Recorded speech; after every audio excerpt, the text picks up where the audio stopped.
This next source is titled Miami Dolphins QB Tua Tagovailoa has no plans to retire. Written by George Ramsey of CNN. Now, this is a very interesting article for my essay because it gives a very recent example that just literally happened less than a month ago of one of the star players of the NFL who happens to play for the Miami Dolphins.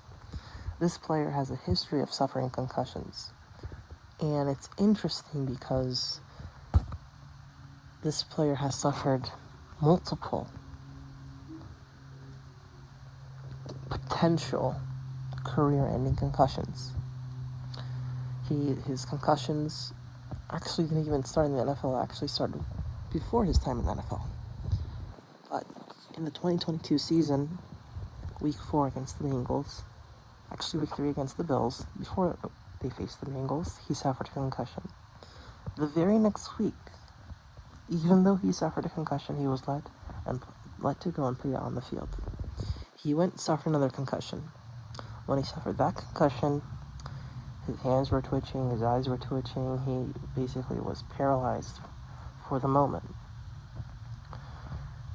This year again, this very same player suffers a very serious concussion. His hands start twitching. So many are wondering, should he just end it? Should he just retire from the NFL? And so that's what this article is commentating on.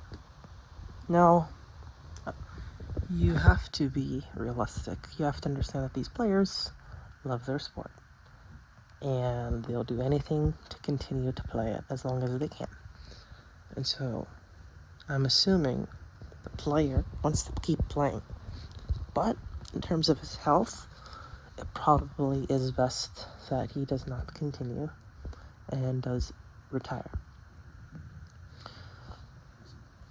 This article gives me that really nice lens of player health, player safety.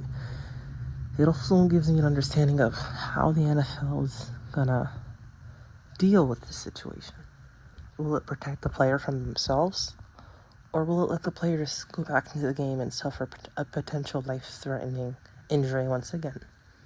And so the NFL has yet to force him to retire, but they are going to need to do something because he can't go on and suffer all these concussions for the rest of his career without the NFL taking some sort of serious action.